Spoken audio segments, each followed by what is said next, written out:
Hola, ¿cómo están? Esta es de pronto la última entrega en cuanto a lo teórico del capítulo 3 de Aurelien Enguerón sobre, bueno, pues cómo constituir un modelo de clasificación, bueno, varios modelos de clasificación. En este caso vamos a ver cómo constituir un modelo de clasificación multietiqueta. Es un de clasificación multilineal y multietiqueta, entonces ya no le vamos a asociar solamente, nos va a entregar para cada imagen una sola información, sino que nos va a entregar varias. Se nos puede decir que en esa imagen encontró a varias personas y a otras no. Entonces nos lo puede indicar a través de varios números o en un arreglo de NumPy. Entonces ya las etiquetas no van a ser solamente un arreglo de NumPy que tiene una sola entrada, sino un arreglo que tiene varias entradas. Cada una será una etiqueta asociada a la imagen que se le presente.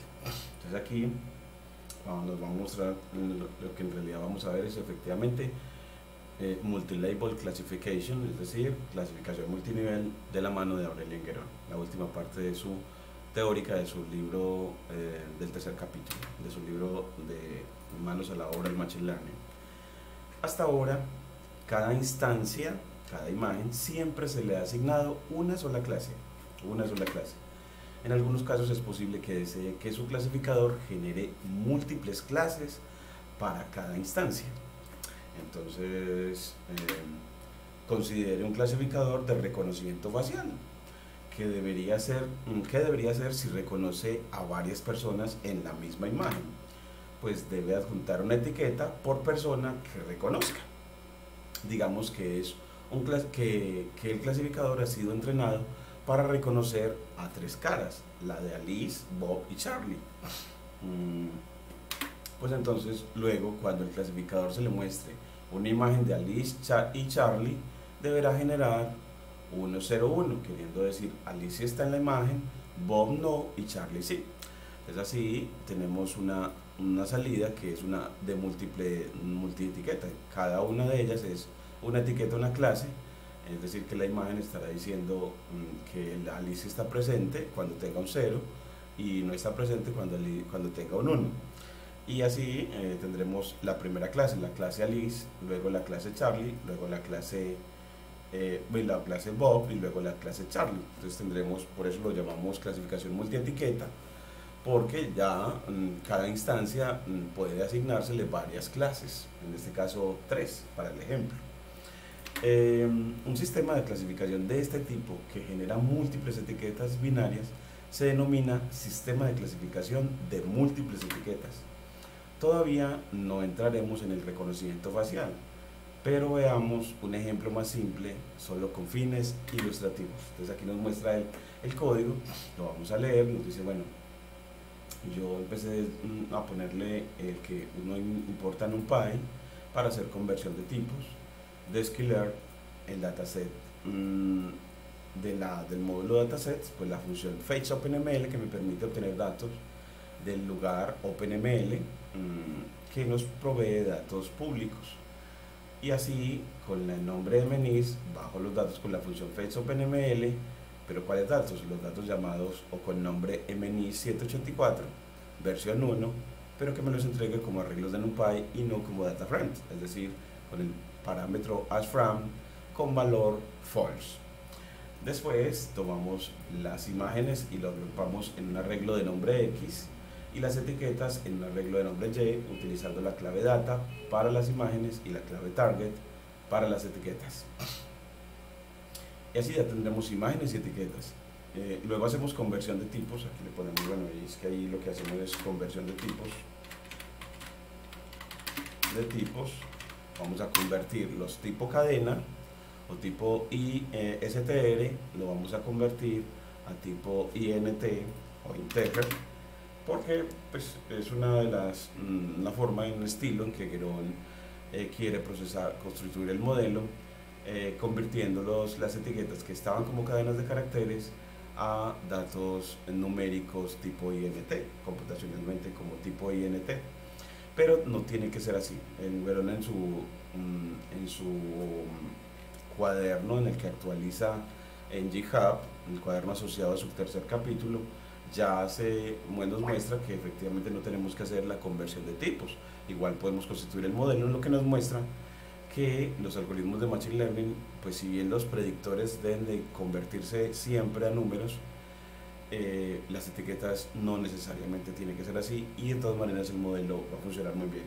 Y luego hacemos la división en entrenamiento y testeo. Para esa división, pues a mí me gusta siempre hacerle un backslash enter para no tener que no me quede con una línea en la que haya que hacer desplazamientos.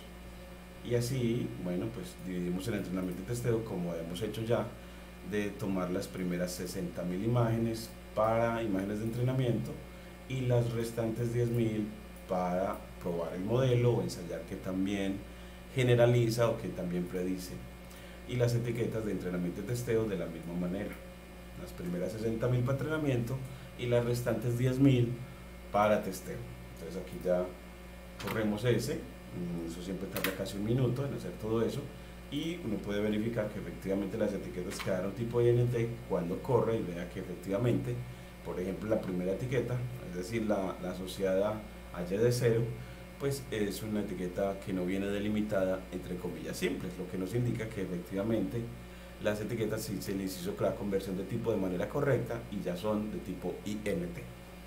Bueno, entonces después de eso él nos dice, bueno, para hacer una clasificación multietiqueta, Guirón dice, debes de utilizar la clase K-Neighbor-Classifier, es decir, el algoritmo de los vecinos más cercanos para clasificación que obtienes del módulo Neighbors de Sklearn, y porque este sí está capacitado para clasificación multietiqueta, mientras que los otros que hemos visto probablemente no son tan buenos para eso o no lo pueden hacer. Por ejemplo, el LGD Classifier que utilizamos puede que no sirva para clasificación multietiqueta. Entonces Guerrero nos dice, K-Neighbor Classifier sí sirve para clasificación multietiqueta.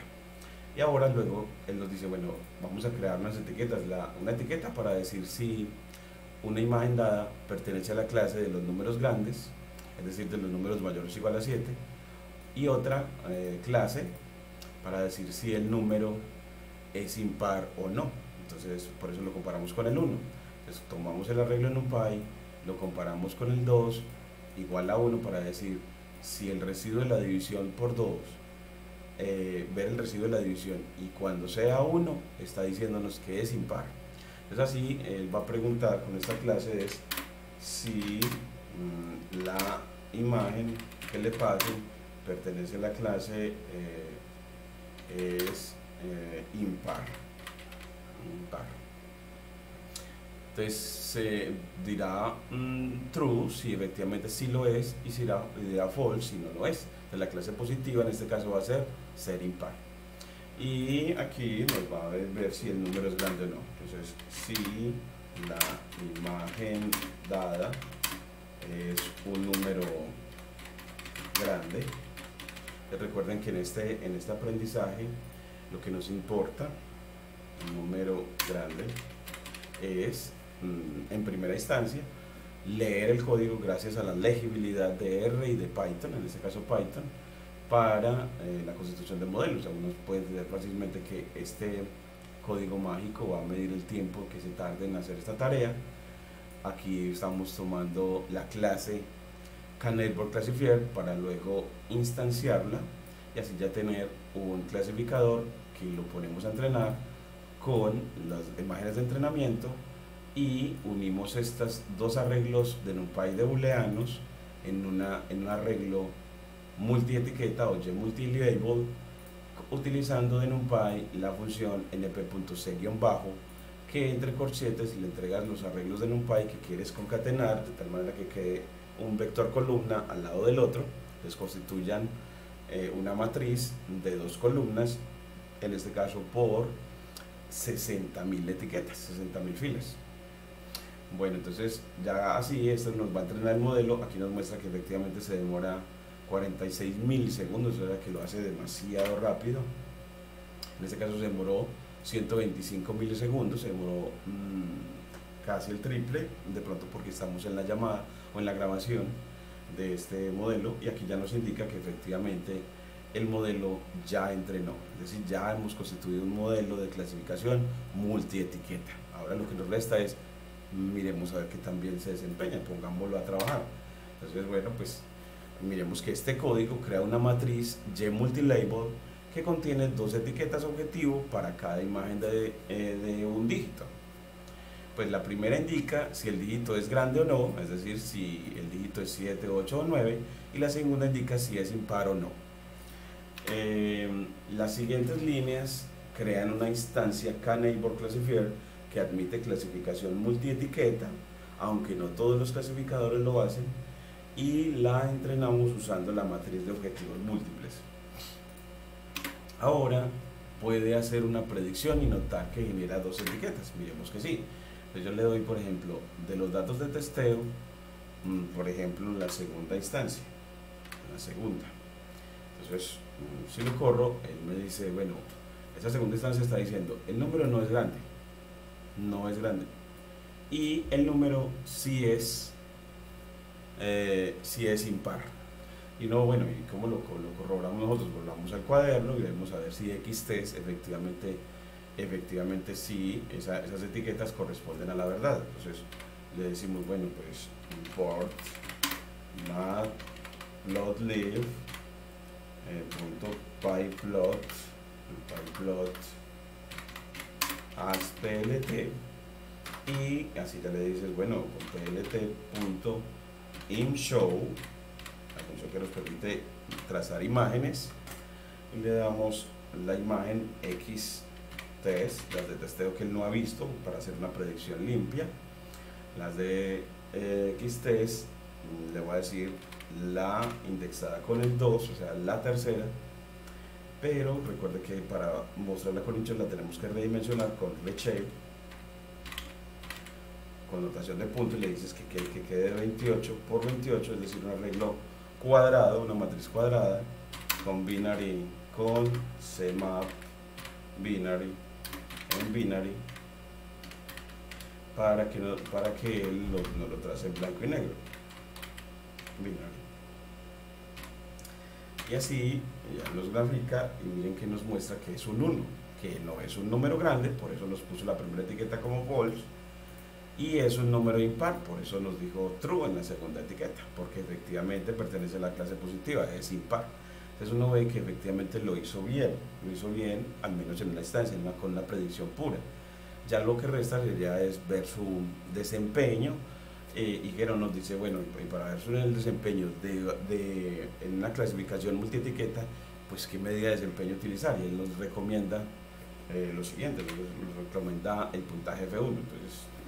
Entonces vimos que lo hizo bien. De hecho, en este caso que fue el dígito 1, pongámosle aquí, pues el dígito que le probamos acá fue el 1, que no es grande, por eso nos dio false, aquí nos puso false, y pongámosle con delimitado entre comillas, entre la tilde invertida, que nos lleva a que en esta línea de texto el false nos aparezca con la tipografía del lenguaje Python. Y el verdadero, porque es efectivamente impar, en realidad no nos puso verdadero, sino que nos puso true. Y así también nos acostumbramos cómo manejamos las líneas de texto de nuestros cuadernos Jupyter, en las que podemos, miren que ya la tipografía cambió, miren la tipografía para el texto verbal y la tipografía para hablar de un código que aparece en el lenguaje Python. Entonces, como que en esa misma línea de texto puede aparecer la tipografía para el lenguaje verbal y la tipografía que nos aparecerá cuando estamos en las líneas de código programando en Python. Entonces él nos permite como poder fusionar esas dos cosas utilizando la delimitación con comillas, con tilde invertida. Bueno, entonces así vemos de que lo hizo bien con una predicción pura, es decir, con un valor con el que él no había entrenado, por eso cogimos los de testeo. Y hay muchas formas de evaluar un clasificador de etiquetas múltiples, y seleccionar la métrica correcta realmente depende de su proyecto. Un enfoque es medir la puntuación F1 o la media armónica entre la precisión y el recall para cada etiqueta individual. Entonces te creas una puntuación F1 para cada uno de ellos y luego calculas el promedio de esas puntuaciones F1. Él dice que o puede utilizar cualquier otra métrica de clasificador binario discutida anteriormente, es decir, precisión, recall, y luego sacas el promedio, y luego simplemente calcula el promedio de cada uno de esos puntajes que obtuvo para cada etiqueta. Este código calcula la puntuación media de F1 en todas las etiquetas. Entonces aquí él nos va a mostrar el código para uno hacer esa clasificación multietiqueta, pero ve esa medida de desempeño con la puntuación F1 con validación cruzada. Entonces miren que aquí nos vamos a, bueno, vamos a medir el tiempo que eso tarda. Generalmente este sí demora 4 minutos 20 segundos.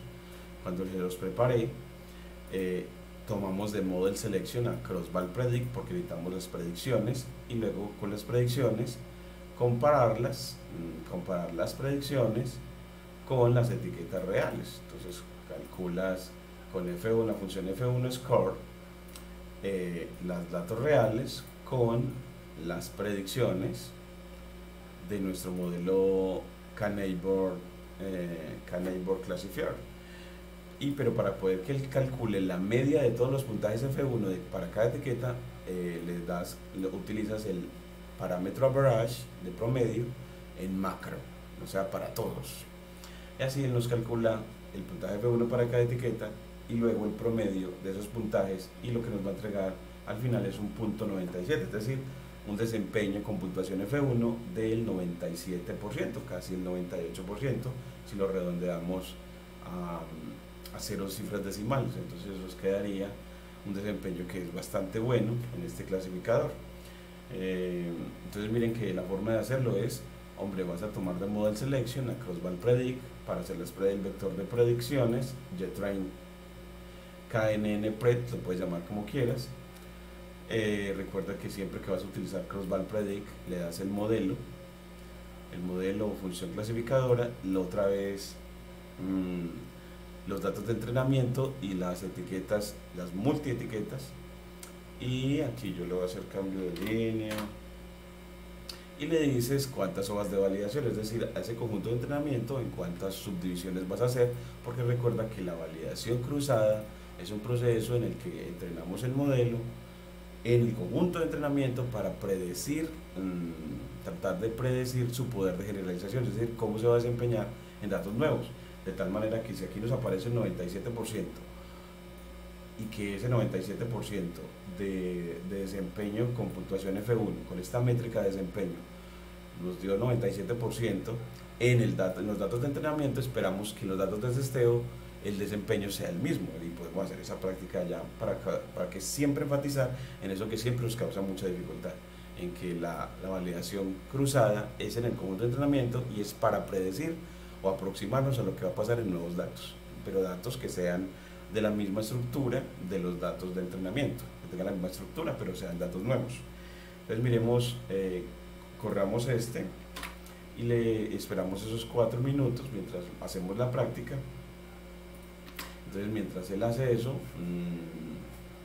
él nos va a mostrar otra opción, y es que hacerlo sacando el promedio de puntaje F1 para cada etiqueta, eso supone que todas las etiquetas son igualmente importantes, lo que puede no ser el caso. Puede que en algunos modelos de clasificación multietiqueta las etiquetas algunas tengan más peso que otras. Entonces él dice, bueno, entonces ¿cómo vas a medir el desempeño así? En particular, si tienes muchas imágenes de Alicia que de Bob o Charlie, es posible que desee darle más peso a la puntuación del clasificador en las imágenes de Alicia, del que más se presenta.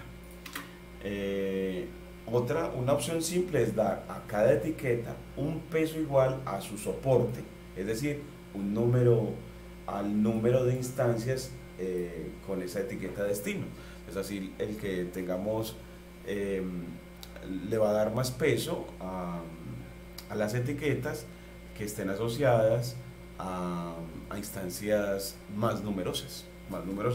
Entonces así, pues en este caso, para que él haga eso, el hiperparámetro average ya no lo vas a poner en el macro, sino en weighted, para que él lo que se promedie de acuerdo al peso, acá el peso de cada etiqueta, al peso de cada etiqueta. Y aquí yo les pongo, también dura alrededor de 4 minutos, para que con el argumento weighted para el parámetro average, pues F1 Score nos calcule esa suma ponderada de desempeños, y aquí nos va a dar casi, ahora sí, nos da una décima, centésima, milésima, una milésima más que antes. Ya antes nos dio .976, ahora .977. Entonces nos dio una milésima más, ganamos un poquitico más de desempeño si consideramos la medición del desempeño ya de acuerdo al peso, y no de que todas las etiquetas medían o valían lo mismo. Entonces así ya lo corremos, también se va a tardar otros 4 minutos. Y ya él luego nos dice, bueno, ahora vamos a ver clasificación multisalida.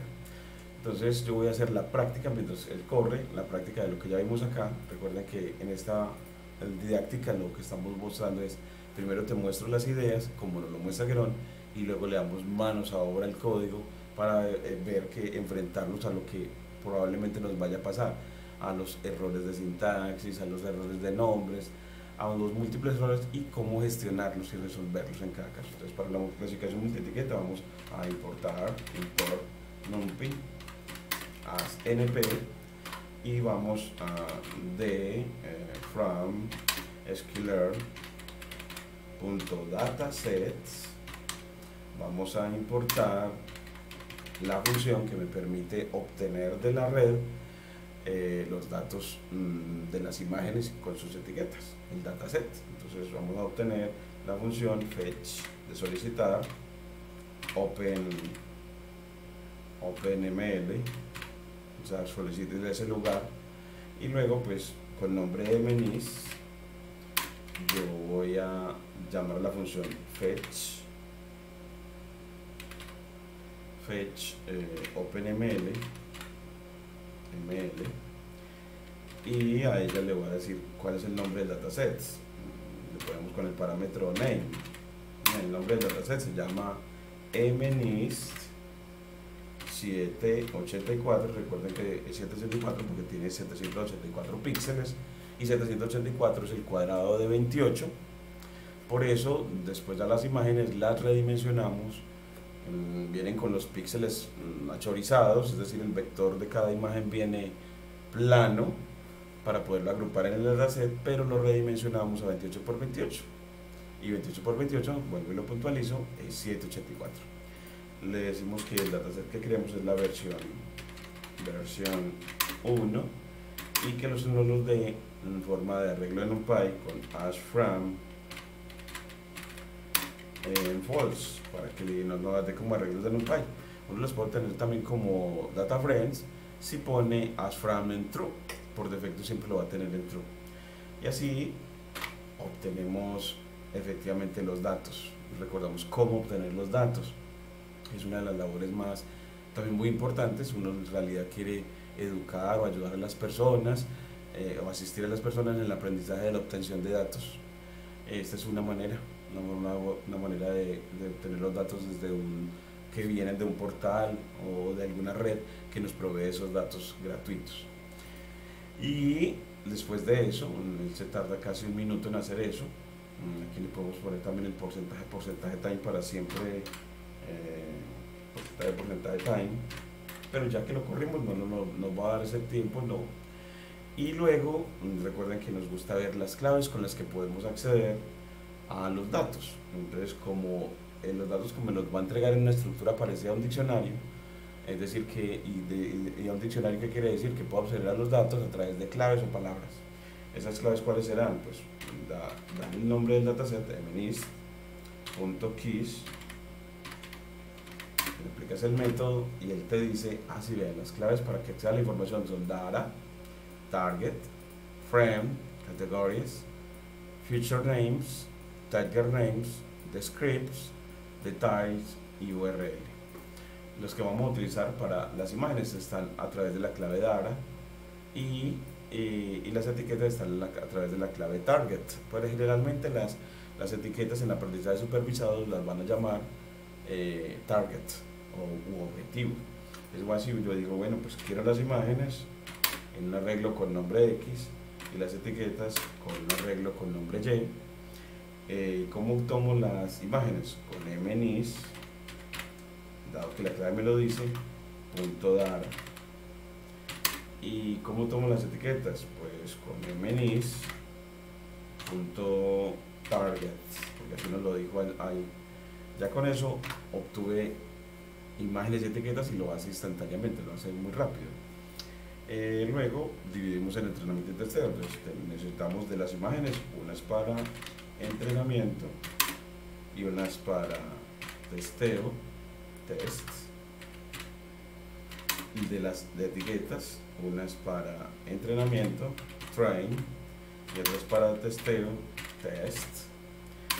Esto es por asignación múltiple, entonces aquí pusimos el operador de asignación, de tal manera que si cogemos las hasta 60.000, entonces tomará las primeras 60.000 del arreglo X, las primeras 60.000 instancias o primeras 60.000 imágenes para entrenamiento.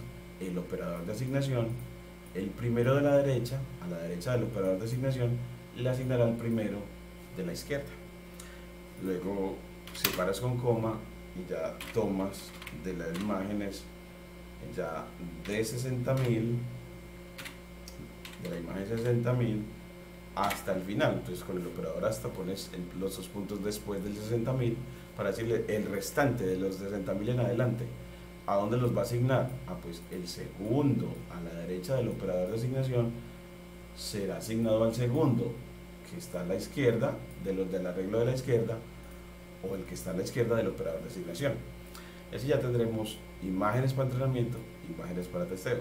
Y de manera análoga las etiquetas, pues lo único que tienes que cambiar es copias esto, control C, control V, y cambias esto por D para que ya sea el arreglo de las etiquetas, no de las imágenes, y le quitas esta coma sobrante.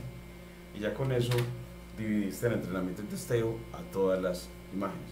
Cuando lo tienes así, ya tienes todo preparado en realidad, aunque no hemos hecho la conversión de tipos. Bueno, la conversión de tipos es que a JTrain le va a aplicar el método asType con np.int64 para que me convierta las cadenas, las etiquetas que están en tipo cadena a tipo INT. Recuerden que eso era necesario porque si usted mira las etiquetas previamente,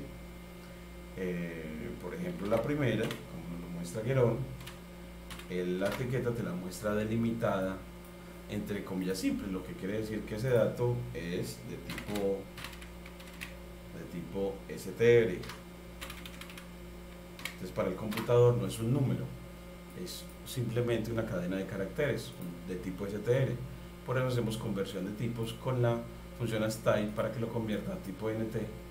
Y así, y este sí necesita, porque cuando lo aplicamos él va a generar una copia no modificada de JTrain.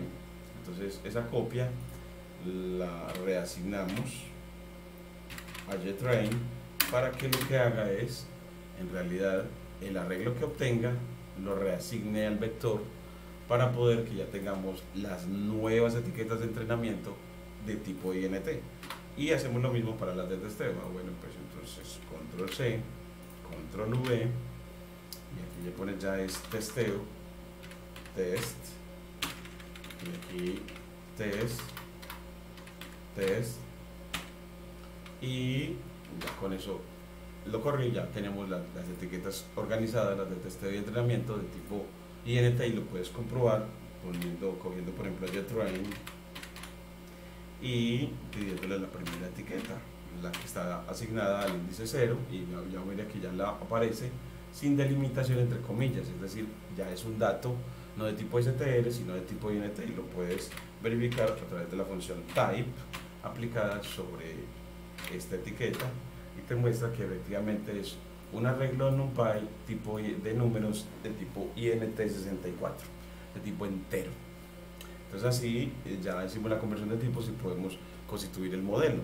Recuerden que para un modelo multietiqueta, pues entonces constituye las multietiquetas. Entonces, bueno, pues necesitamos la Y para números grandes, para número grande, llamémoslo así, n grande, yn grande, la etiqueta para, pero las de entrenamiento, entonces the train, para los números grandes. ¿Y cómo se obtiene esa etiqueta?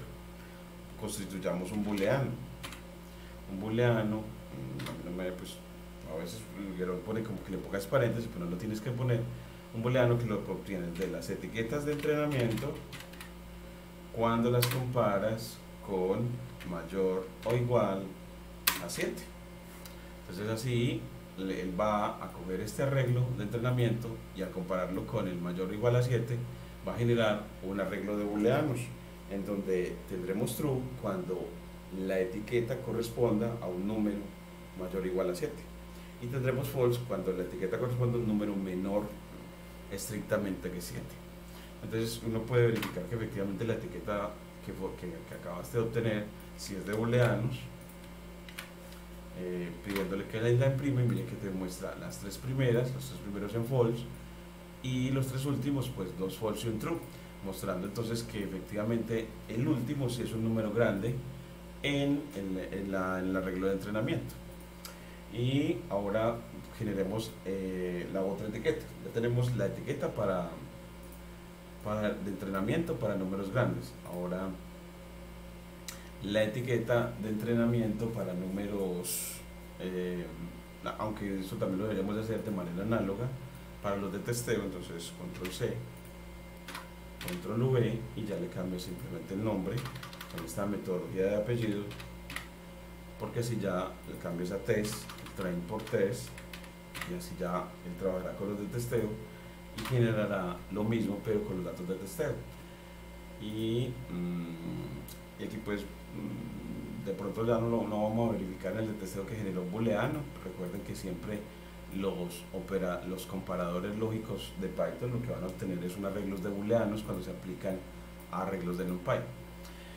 Y luego para la segunda etiqueta, pues es la etiqueta si es número impar o no. Bueno, pues y train impar. Entonces, como obtenemos esa clase positiva de los impares, y también el y test impar. Bueno, pues eso se obtiene de ytrain, comparándolo, le decimos porcentaje 2 con el 2 para saber si es par o no. Y si queremos saber si es impar, pues si queremos saber si es impar lo comparamos con igual igual. El operador de comparación es el igual igual y el operador de asignación es solo el igual, con el 1, porque si el residuo de la división por 2 es 1 es porque es impar. Si el residuo de la división por 2 es 1 es porque es impar. Y aquí hacemos lo mismo pero para ytest. Entonces control C, control V y aquí le cambiamos a test para que lo haga con los de testeo. Y así ya tenemos la segunda etiqueta. Ahora ya necesitamos el arreglo multietiqueta, multi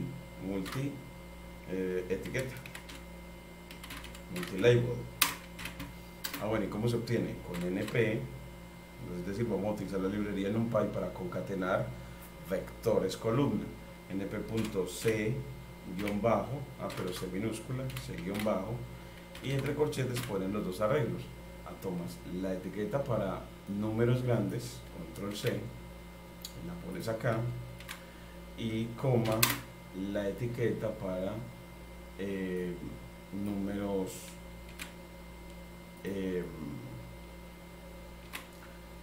impares. Entonces, para decir si la imagen que pasa es impar y es grande. Entonces son dos etiquetas, y así ya cuando las concatena, esta sería multietiqueta pero ytrain,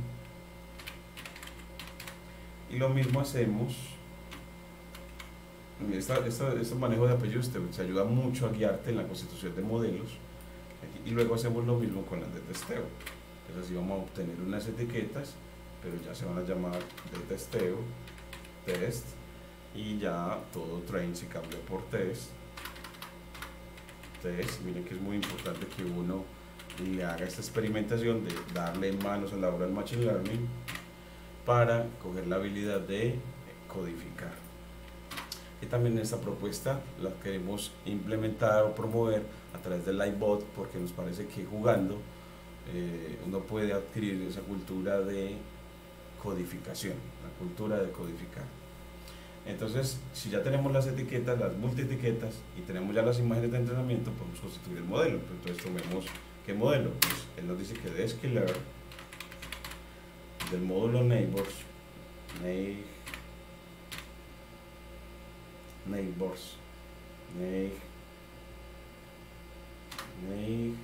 GHBoards, importamos a K-neighbors classifier, de los K vecinos más cercanos, K-neighbors, aquí K-GHBoards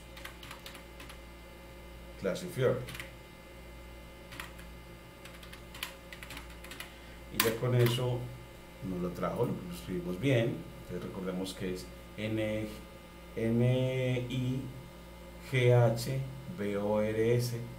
neighbors, y K neighbors, NIGHBORS para la palabra vecinos. Es así, ya tenemos el algoritmo que nos va a servir para constituir el modelo. Ahora instanciemos la clase, tomémosla. Entonces, para instanciarla usted le dice, bueno, ¿y cuál es el clasificador? ¿Cómo lo va a llamar? Bueno, pongámosle clasificador KNN, porque les gusta mucho K-neighbors llamarlo de esa manera. K-neighbors nearest, de K-neighbors más cercanos, de los K-vecinos más cercanos. A veces les gusta llamarlo así, clasificador KNN, y trayendo la clase e instanciándola. Ya con eso la instanciaste, ya tienes el objeto. Ahora dale las imágenes para aprender. Bueno, entonces coges el clasificador con el nombre que le diste, le aplicas el método fit y les entregas las imágenes xtrain y las etiquetas multietiqueta. Entonces Y se llaman Y train multietiqueta, así lo llamamos. Bueno, entonces aquí lo pones ese mismo nombre, control V, y así le has entregado las imágenes y las etiquetas multietiqueta para esta clasificación multietiqueta, y a cada una de las líneas las conviertes en slide para que el cuaderno se pueda convertir en presentaciones diapositivas. Y así esta parte sí se va a demorar. Bueno, en este caso este clasificador lo hace muy rápido. Mira que porcentaje time. Él en realidad para entrenar no se demora nada. En este caso devolvió 297 milisegundos, casi la tercera parte de un segundo. Lo hace muy rápido para aprender a hacer clasificación multietiqueta. Desde ahí que es bastante rápido. Y ahora ya lo diría, bueno, y hagamos predicciones limpias. Entonces usted coge ese mismo clasificador, esa función que ya aprendió a clasificar, lo tomas y le aplicas el método predict cuando quieres que él haga predicciones. Y le das por ejemplo, un dato que él no conozca, el de testeo, un dato de testeo, pero si es uno solo, lo delimitas entre corchetes y le dices, quiero uno solo, el primero, para decir la primera imagen de testeo, que creo que era un 7, por lo general la de testeo siempre era un 7. Entonces si es un 7 es un número grande, entonces nos va a aparecer true en la primera, y es impar, entonces nos va a poner true en la segunda etiqueta. Entonces mire que efectivamente nos entrega true y true, queriendo decir que la imagen dada es efectivamente un número grande y es un número impar. Eso es lo que nos quiere decir. Y les puedes poner la segunda etiqueta, la indexada con el 1. Recuerda que Python empieza a indexar desde 0, por lo tanto la segunda es la que tiene índice 1, y así nos dice que ni es grande la segunda, ni es impar. Entonces uno podría pedirle a ver si efectivamente esa segunda no es grande ni es impar, es decir, que sea par. Entonces, acuérdate que con plt.imshow y le das la imagen, pero ahí la va a tener plana, entonces la redimensiona que quede cuadrada con reshape, diciéndole de qué dimensión quiere que quede, pues que quede de 28 por 28, 28,28. Y bueno, grafiquémosla así para que por defecto mire que nos grafica un 2, y un 2 es un número que no es grande, por eso nos puso false en la primera etiqueta, y no es impar, es par, por eso nos puso false en la segunda. Entonces uno ve que efectivamente lo hace bien ahí, y ya en la otra la parte restante que nos dice, bueno, y mide el desempeño. Entonces, para medir el desempeño en multietiquetas, él nos muestra dos maneras. Así, nos dice, bueno, pues from, recuerda que ese desempeño lo vemos en el conjunto de entrenamiento para predecir en el conjunto de testeo. Skiller.model selection. Entonces importamos import a cross val predict, porque nos va a dar un vector de predicciones para comparar con los datos reales para ver que también está haciendo las cosas. Entonces ya con eso llamas a esa función, y también llamas a la función también de Skiller, llamas a la función del módulo metrics, de métricas, importas a F1 score,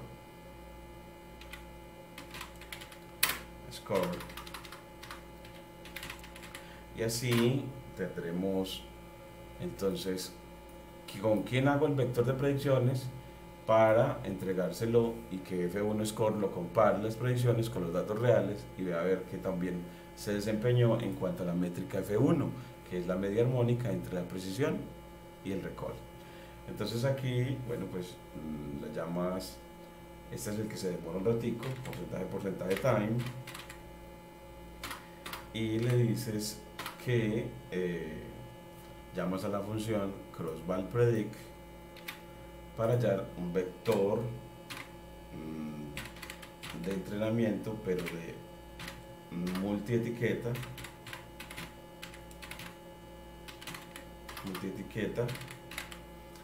de predicciones, pref.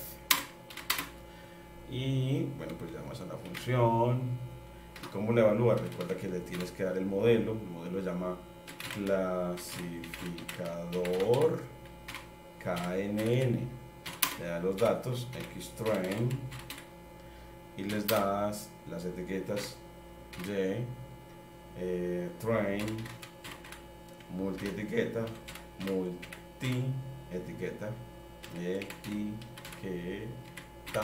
quisimos llamarlo así. Las hojas de validación se ve igual a 3, y aquí nada más necesitamos predicciones, luego vamos a medir el puntaje, ahí es donde le vamos a decir cómo lo va a medir. Entonces aquí este se demora alrededor de 4 minutos si no cometimos error al escribir, pero también nos puede decir si cometimos error. Entonces que sepamos que en esta práctica es quién hace la validación cruzada.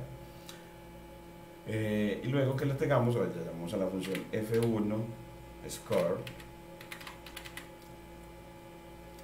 y le damos las etiquetas de train, multi-etiqueta.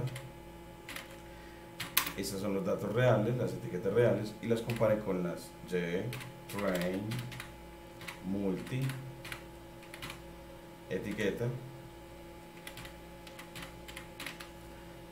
pero las predicciones pref. Bueno, ya él no lo compara todavía, hasta que no termine la validación cruzada no va a ejecutar esta, y ya esperamos los 4 minutos para ver que efectivamente calculó el puntaje. De pronto ya para este video no voy a hacer el otro en el que simplemente le cambiamos dentro de la puntuación F1. Bueno, entonces, antes de correrlo necesitamos decirle que con average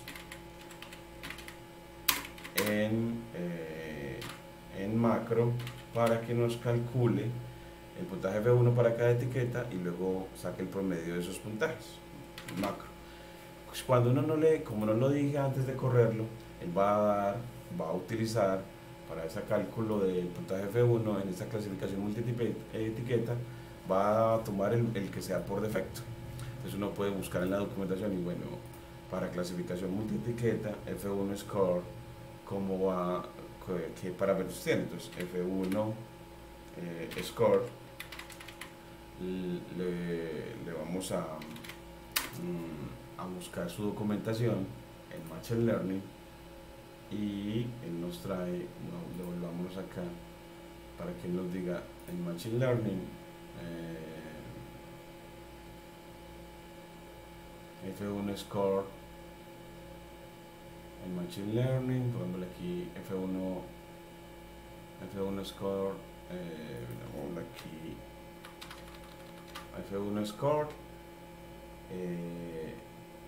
en esquilar, para que nos dé la documentación original de esa función y nos dice, bueno, esa función tiene parámetros, los valores reales, las predicciones, el arreglo de un par de predicciones, tiene average en binary. Entonces parece ser que de pronto él va a trabajar, vamos a ver cuál él nos dice acá, que cuál es. Para average, el que es por defecto, aquí nos dice que por defecto él va a trabajar en binary.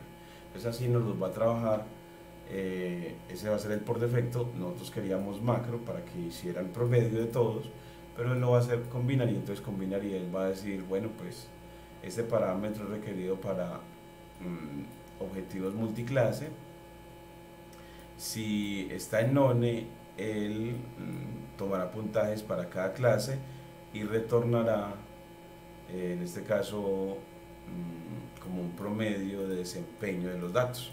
Entonces binary, en este caso nos dice como que también nos va a dar promedio. Entonces acá podemos acabar de ver, a mí me gusta ver a ver si de pronto uno lo leyó bien, corroborarlo.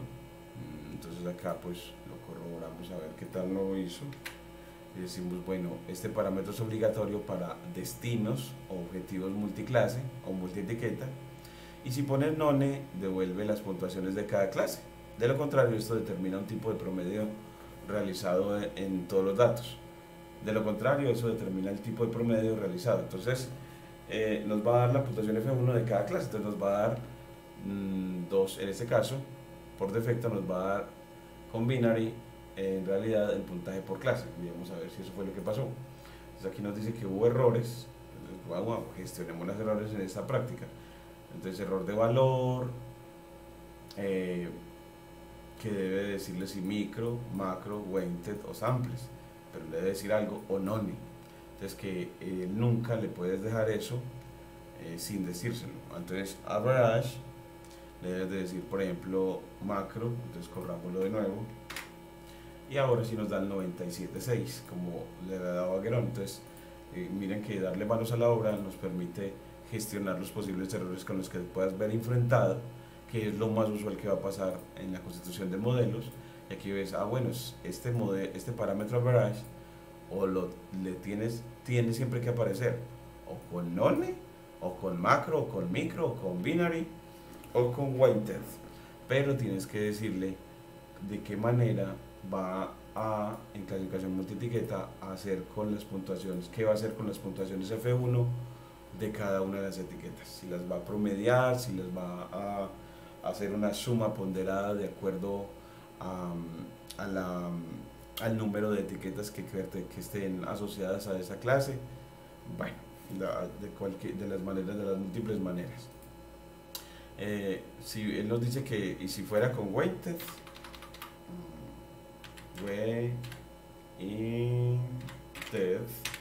vamos a mirarlo aquí en la documentación, es GHTED, bueno, weighted, en esta práctica, GHTED. Revisémoslo otra vez. Es weighted, es WIGHT, WIGHT, es weighted. Entonces así el puntaje mejora en una milésima, ya el 96.977. Ya con esta forma o metodología de calcular el puntaje F1 en esta clasificación multietiqueta. Así, entonces le damos término a este video. Entonces nos quedó faltando es el otro, en el que vamos a ver es clasificación multisalida, ya no multietiqueta sino multisalida, que es la última clasificación que nos da Guerón. Entonces yo pensé que nos iba a dar para que en este video nos dieran las dos, pero uno ve que es muy importante hacerlo, la práctica completa, y tarda.